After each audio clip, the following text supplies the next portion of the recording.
सवाल है लो क्या है। जवाब है लो एक है। सवाल है हम यहाँ क्यों इकट्ठा हुए हैं। जवाब है हम यहाँ हमारे अनंत रचयिता का ध्यान एवं उनसे प्रार्थना करने के लिए इकट्ठा हुए हैं। अब हम और हमारे गैलेक्टिक कन्फेडरेशन के सभी भाई बहन, मास्टर हीलर रेश, गार्जियन एंजल्स, काउंसिल मेंबर्स और पूरे ब्रह्मांड में जितने भी दिव्य सभ्यताएं हैं जो उस एक अनंत रचयिता के प्रेम और रोशनी में अपनी सेवाएं प्रदान करते हैं, उन सबको हम आज इस मेडिटेशन में शामिल होने के लिए निवेदन करते हैं और उन सब का आह्वान करते हैं।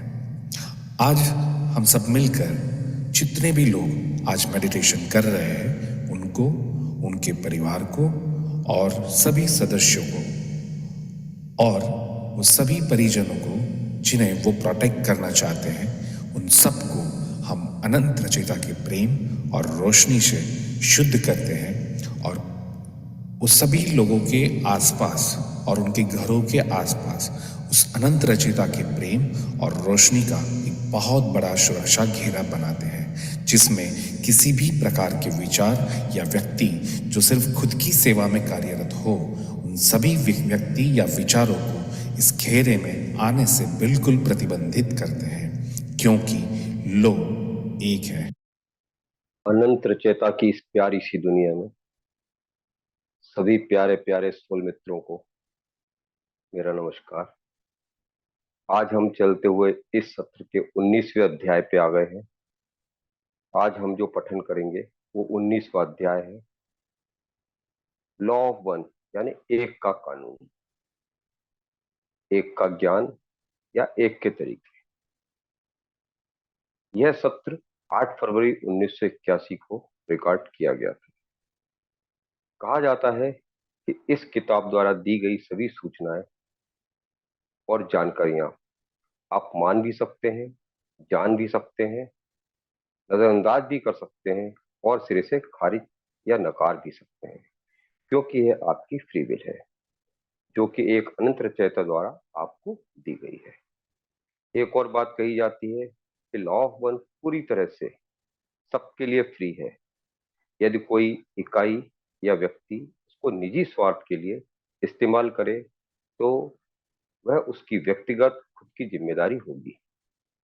एक और बात कही जाती है, यदि आप इस एक के ज्ञान को या इस एक के कानून की किताब को दूसरे से साझा करना चाहें या अपनी भाषा में परिवर्तित करके आप पेश करना चाहें तो वह भी आप कर सकते हैं, क्योंकि यह भी आपकी फ्री विल है। सत्र 19 में डॉन कहते हैं, मैं इस पुस्तक के विस्तार के बारे में सोच रहा हूँ और इसे पढ़ूंगा। जो मैंने सोचा है कि इस संचार में मन, शरीर और आत्मा के विकास के बारे में चिंतन करेंगे। मैं उस रुचि रखने वाले व्यक्तियों को अपने स्वयं के विकास में भाग लेने की अनुमति देने के लिए विकास के तंत्र पर सवाल उठाते हुए पूरी तरह से जांच करना चाहता हूं। मुझे ऐसा लगता है कि शुरू करने के लिए एक अच्छा विषय दूसरी घनत्वता से तीसरी घनत्वता में परिवर्तन होगा। सेकंड से थर्ड डायमेंशन में जाने का जो रास्ता है, जो परिवर्तन है, उसके बारे में बात करने के लिए शुरुआत करने का ऐसा मन बनाया है। फिर विस्तार से जांच करने के लिए पृथ्वी की तीसरी घनत्व वाली संस्थाओं का विकास, उन तंत्रों पर विशेष ध्यान देना जो उस विकास में मदद या बाधा डालते हैं। इस कार्य सत्य को निर्देशित करने का मेरा यही उद्देश्य है। मुझे आशा है कि यह एक सही दिशा है। सेकंड डायमेंशन से थर्ड डायमेंशन में जब जाना है तो उसमें क्या बाधा आएगी, कौन बाधा डालता है, यह जानने का उनका विचार बना है। सबसे पहले मैं यह जानना चाहता हूं कि क्या सारी इकाइयां दूसरी घनत्वता से तीसरी घनत्वता में परिवर्तित हो जाते हैं या कुछ और भी इकाइयां हैं जो इस बदलाव से नहीं गुजरती हैं। तो कहते हैं, आपका प्रश्न बुद्धिमान ऊर्जा की स्थान समय निरंतरता की समझ को मानना है, जो कि आपके माया को जीवंत करती है। यानी कि सब जो दिख रहा है वह माया जाल है। इसी माया जाल में हम कह सकते हैं इसमें से कुछ इकाई एक विशेष घनत्वता से दूसरी घनत्व में नहीं जा पाते क्योंकि निरंतरता भी सीमित है। हमें जो ब्रह्मांड या सृष्टि के बारे में समझ आया है उसमें से एक अनंत अस्तित्व के रूप में उसका दिल अपनी स्वयं की बुद्धिमान ऊर्जा में जीवंत रूप में धड़कता रहता है और अपनी हर धड़कन से वह रचना पर रचना किए जा रहा है। यह अनंत है। इस प्रकार चेतना में प्रत्येक इकाई का एक घनत्व में अनुभव कर रहा है, अनुभव कर चुका है या अनुभव करेगा। डॉन बोलते हैं, उदाहरण के तौर पर एक व्यक्तिगत इकाई जो कि दूसरी घनत्वता की है और तीसरी घनत्वता में जाने के लिए तैयार है, तो क्या इस दूसरी घनत्वता को हम पशु कहेंगे? राव कहते हैं, ऐसा तीन तीन तरह के दूसरे घनत्वता की इकाइयां होती हैं जिसमें आत्मा होती है। पहली तरह की इकाइयां पशु होते हैं, यह सबसे ज्यादा प्रमुख होते हैं। दूसरे प्रकार के होते हैं पेड़ पौधे। इन इकाइयां व्यक्तिगत बनाने के लिए पर्याप्त प्रेम देने और लेने में सक्षम है।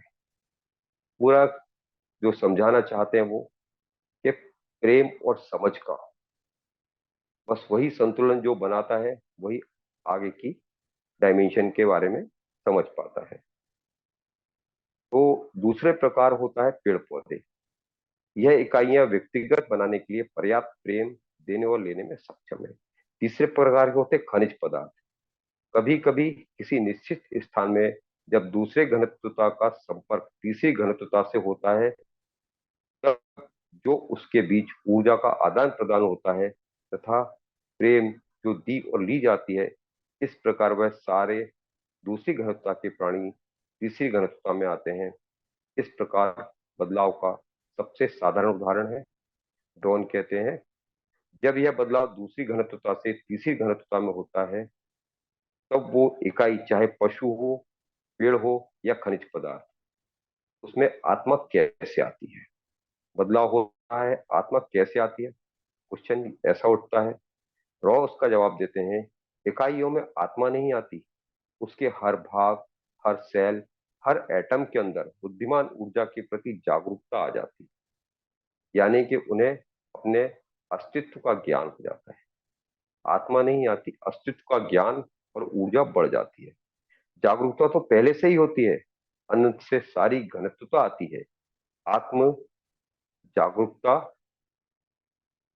तो खुद के अंदर से आती है, जिसमें कुछ अनुभव से उत्प्रेरक होते हैं, समझदारी होती है और जैसा हम कह सकते हैं वह ऊर्जा हर सेल, एटम और चेतना में कुंडलीदार तरीके से ऊपर की तरफ जाती है। उत्प्रेरक मतलब जो एनर्जी को बाहर से कुछ ऐसा उसमें डाला जाए तो एनर्जी अपने आप बढ़ जाती है या एकदम से विस्फोट हो जाती है, उस तरह की चीज उत्प्रेरक कहलाती है। तब आप देख सकते हैं कि एक अटल खिंचाव ही संभावित प्राप्ति की तरफ होता है, यानी उसी तरह कटाई की प्रक्रिया द्वारा प्रवेश किया। जिस प्रकार अभी महासंघ के लोग आपकी मदद कर रहे हैं, यह संपर्क हालांकि टेलीपैथी के द्वारा होता होने के बजाय बोलने या लिखने के, क्योंकि दूसरी घनत्व की इकाइयों की यही प्रवृत्ति होती है। पूरा संपर्क टेलीपैथी से होता है। उनका ऐसा बोलना है, यदि आपके ग्रह के अंदर दूसरी घनत्व की इकाइयां जिन्होंने तीसरी घनत्वता में उसी तरह कटाई की प्रक्रिया द्वारा प्रवेश किया है, कटाई की प्रक्रिया के द्वारा प्रवेश करना है, जो घनत्वता की इकाइयों में प्रवेश होता है वह कटाई से होता है। अब डॉन कहते हैं, दूसरी घनत्वता के प्राणियों में सहायता कौन भेजता है? तो रॉ कहते हैं, हम अपने आपको ग्रह का महासंघ कहते हैं, जो अनंत रचयिता की सेवा करते हैं। यही एक सरल तरीका है जिससे आपके लोगों को समझने में कठिनाई को कम किया जा सकता है। एक समझदारी शब्द का उपयोग करने के लिए संकोच कर रहे हैं, परंतु यहाँ हमारे अर्थ के काफी करीब है। महासंघ एक नया शब्द आया है। जो महासंघ है वह सबकी मदद करता है। डॉन कहते हैं, यानी कि महासंघ भी दूसरे घनत्वता से तीसरी घनत्वता के और विकास करने में मदद करते हैं। क्या यह सही है? रा कहते हैं, हम इसे और स्पष्टता से समझाते हैं। महासंघ का एक हिस्सा जो कि तीसरी घनत्वता के साथ काम नहीं कर रहा है, परंतु वह अन्य कटाई में सहायता करते हैं, यानी कि दूसरी घनत्वता की कटाई, वे उनके कटाई के लिए जिम्मेदार होते हैं। महासंघ, जैसे कि हमने पहले के सत्र में बताया, ये कई अलग अलग घनत्वताओं से मिलकर बनी है, जिसमें अपनी अपनी घनत्वता भी शामिल है। आपके ग्रह के अंदर के लोग भी शामिल हैं, आपके इनर या देवदूत लोग भी शामिल हैं। इनके प्रत्येक इकाई अपने मन, शरीर, आत्मा का विकास करती है। फिर वो एक समूह का विकास करते हैं और उसके बाद ये समूह उसको एक अनंत रचयिता की सेवा में समर्पित करता है और ये महासंघ का हिस्सा बन जाते हैं। महासंघ का गठन हो जाता है, उसका तरीका बताया है। क्या दूसरे घनत्वता से तीसरी घनत्वता में विकास 75,000 वर्ष पहले ही हुआ या तकरीबन? तो कहते हैं हाँ, यह सही है, 75,000 वर्ष पहले विकास हुआ। डॉन कहते हैं, दूसरी घनत्वता के लोगों को तीसरी घनत्वता जैसे शरीर कहाँ मिलते हैं ताकि वे जन्म ले सकें? रा कहते हैं, इसमें से कई तो दूसरी घनत्वता पर उन रूपों में थे जब वे तीसरी घनत्वता के कंपन के संपर्क में आए, तो ये भी तीसरी घनत्वता से ये बन गए, जिससे आप इंसान या मानव कहते हैं। मतलब इंसान या मानव तीसरी घनत्वता का प्राणी हो गया, यानी कि उनके शरीर पर बाल गायब हो गए। फिर उन्होंने अपने शरीर को सुरक्षित रखने के लिए कपड़ों का इस्तेमाल किया। उसके गर्दन, जबड़े तथा माथे की संरचना में परिवर्तन आया ताकि उन्हें बात करने में आसानी हो, और तीसरी घनत्वता के आवश्यकता अनुसार उनके खोपड़ी का विकास हुआ तथा उनका आकार भी बड़ा हो गया। जॉन कहते हैं, इस बदलाव में कितना वक्त लगा? शायद यह बदलाव होने में काफी कम वक्त लगा होगा। रॉ कहते हैं, आपका अंदाज सही है, हमारे हिसाब से लगभग 1.5 पीढ़ी के भीतर लग गया होगा। वे जिसे इसी ग्रह में कटाई द्वारा दूसरी से तीसरी घनत्वता में लाया गया, उन्हें नए तरह के रासायनिक तत्वों और भौतिक शरीर मिला जो कि तीसरी घनत्वता का सबक सीखने योग्य था। डॉन कहते हैं, क्या आप बता सकते हैं कि यह जो नए शरीर थे वह कैसे तीसरी घनत्वता के सबक सीखने के लिए योग्य थे, और वह सबक क्या थे? मतलब जो मानव सभ्यता आई वो तीसरी घनत्वता की आई, कटाई के बाद आई, उनका बदलाव हुआ। तो वो कहते हैं कि उनके जो सबक सीखने के लिए योग्य थे वह सबक क्या थे? राव कहते हैं, तीसरी घनत्वता के लिए सिर्फ एक ही आवश्यकता है, वह आवश्यकता है आत्म जागरूकता की। आत्म जागरूकता, ऐसा कहने के लिए यह रासायनिक शरीर को तर्क संगत विचार करने में सक्षम होना चाहिए। इस प्रकार जो मूलभूत आवश्यकता है वह विवेकपूर्ण और सहज सोच का मिश्रण है। यह दूसरी घनत्वता में क्षणिक थी, जो कि काफी हद तक सहज बोध द्वारा संचालित होती है तथा अभ्यास करते हुए परिणाम तक पहुंचती है, यानी कि वो इसके द्वारा समझ जाते हैं तो और आगे कैसा बढ़ा जा सकता है। तर्क संगत विचार, आगे बढ़ने की सोच, यही तीसरी घनत्वता का शुरुआत है। तीसरी घनत्वता की सोच सूचनाओं में कुछ इस प्रकार कोशिश करते हैं कि वह तर्क संगत रूप से केवल जीवित रहने के बारे में ही सोचते हैं, जो कि एक बेकार तरीका है। यही उनकी प्राथमिक आवश्यकता है। मतलब केवल अपना जीवन यापन करने के बारे में ही सोचना उनकी प्राथमिक आवश्यकता है। जो उनका कहना है, ये कोई अच्छा तरीका नहीं है। यहाँ अन्य महत्वपूर्ण सामग्री भी है जो कि किसी हल्के शरीर को मन के इस्तेमाल से प्रोत्साहित करने के लिए आवश्यक है, या अन्य महत्वपूर्ण चीजों को भी की भी आवश्यकता होती है, जैसे कि हल्के शरीर की जरूरत होती है ताकि आप अपने दिमाग का अच्छे से इस्तेमाल कर सकें, यानी कि अनुभव अच्छे से ले सकें, तथा आपके समूह में जागरूकता में विकास हो। यह भी आवश्यक है कि आपका शरीर निपुणता के विकास के लिए आप अपने हाथों का किस तरह इस्तेमाल करते हैं। आप अपना विकास, लेकिन साथ में समूह का विकास, समूह के विकास को इन्हें यहाँ पे समझाया है। डॉन कहते हैं, लगता है कि काफी सावधानी पूर्वक इस योजना के सारे चरणों का विकास किया गया है। क्या आप हमें बता सकते हैं कि इस विकास की योजना की शुरुआत कैसे हुई थी? रॉ कहते हैं, हम पिछले जानकारी में वापस जाते हैं। आपको लोंगोस के बारे में चर्चा याद है? स्वतंत्र इच्छा के प्रमुख वृत्ति के कारण हम आकाशगंगा अपना स्वयं का लोंगोस बनाते हैं। इन लोगों को पूर्ण स्वतंत्र इच्छा होती है, वे बुद्धिमान ऊर्जा के मार्ग को निर्धारित करें, जो कि ग्रह तथा उसके सूरज की स्थिति को देखते हुए घनत्व के सबक को बढ़ावा देते हैं। पिछले कुछ सत्र पहले लोंगोस का बताया था कि लोंगोस सोचते थे और सोचने के बाद रचना करते थे। डॉन कहते हैं, मैं अपने समझ के हिसाब से एक बयान दे रहा हूं और जानना चाहता हूं कि यह सही है या नहीं। मैं कह रहा हूं कि एक भौतिक उत्प्रेरक इसकी तीसरी घनत्व की इकाई पर हर समय कार्य करता है। मुझे लगता है कि ठीक उसी प्रकार दूसरी घनत्वता पर भी कार्य करता है। यह उत्प्रेरक दर्द और भावना के माध्यम से कार्य करते हैं। तो क्या इस शरीर के हल्के होने तथा शरीर के बालों का पूरी तरह निकल जाना इत्यादि का कारण यह है कि यह उत्प्रेरक ज्यादा मजबूती से मन पर कार्य करते हैं, ताकि विकास क्रम की क्रिया हो सके।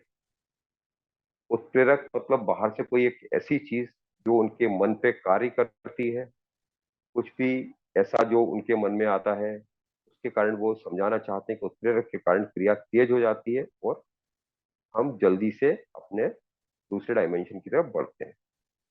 राग कहते हैं, यह पूरी तरह से सही नहीं है, हालांकि हमारी समझदारी से काफी मिलती होती है। उदाहरण के तौर पर यदि आप चाहें तो एक पेड़ के बारे में विचार करें, वह आत्मनिर्भर है। अभी विचार करें कि आप तीसरी घनत्व की इकाई है, यह कठिनाई और अभाव के माध्यम से ही आत्मनिर्भर है। सीखना सिखाना मुश्किल है, क्योंकि वहां एक पहले से बनी हुई बाधा है। एक ही समय में यह तीसरी घनत्वता की महान गुण भी है और महान अक्षमता भी है। इस प्रकार जैसे कि आप कहते हैं, आपके शरीर का हल्का होना इसलिए डिजाइन किया गया ताकि आप अपनी कठिनाइयों से सबक सीख सकें तथा एक दूसरे से निपटने की आदत डाल सकें। इस प्रकार प्रेम को जानने वाले सबक की शुरुआत की जा सकती है। प्रेम को जानने का सबक, सब कुछ प्रेम प्रकाश की लाइट है, उसकी शुरुआत यहां से होती है। वह उत्प्रेरक दो लोगों के बीच में होता है। वह हर एक लोगों के विकास का महत्वपूर्ण हिस्सा होता है। इसका अनुभव अकेले रहकर भी कर सकते हैं या ध्यान करके भी कर सकते हैं, परंतु इसको सीखने का सबसे तेज तरीका है एक दूसरे के साथ डील करना।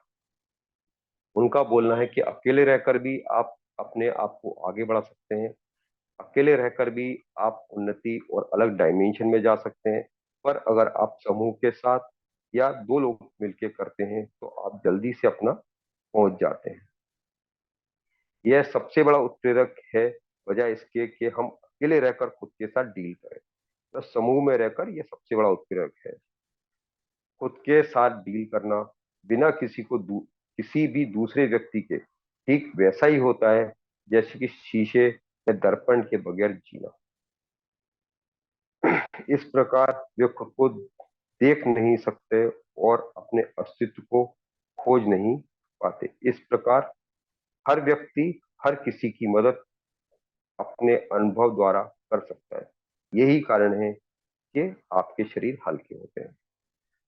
उनका सोचना है कि हल्के शरीर होते हैं, उसके कारण हम जल्दी से प्रगति करते हैं। अकेले रहकर प्रगति नहीं कर सकते। अगर हम समूह में साथ में रहें, सब लोग मिलकर रहें, तो हम लोग जल्दी प्रगति कर सकते हैं। आज के सत्र में इतना ही।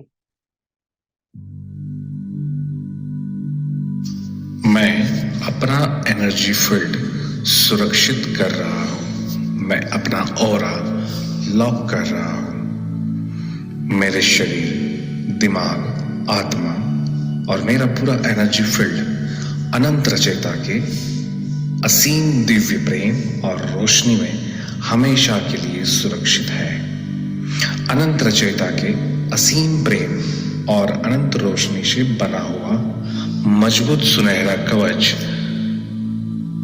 जिसमें अनंत ब्रह्मांडों की शक्तियां समाहित है, ऐसा कवच मैंने धारण कर लिया है। ये सुनहरे सुरक्षा कवच के माध्यम से मेरे घर के तमाम सदस्य और मेरा घर संपूर्ण रूप से सुरक्षित है।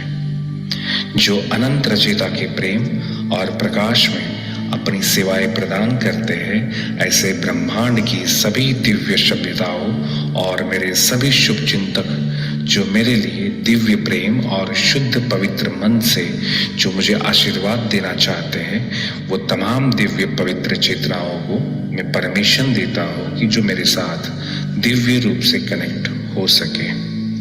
बाकी तमाम प्रकार के वस्तु, विचार, व्यक्ति जो खुद की सेवा में ही कार्यरत हो, ऐसे अपवित्र भावनाओं से मेरे एनर्जी फील्ड में आना चाहे, उन तमाम एंटिटी या विचारों के उन रूपों को मैं प्रतिबंधित करता हूँ, क्योंकि ये मेरी फ्री विल है और यही अनंत रचयिता के एक का कानून है। I am protected, I am protected, I am protected. Thank you so much.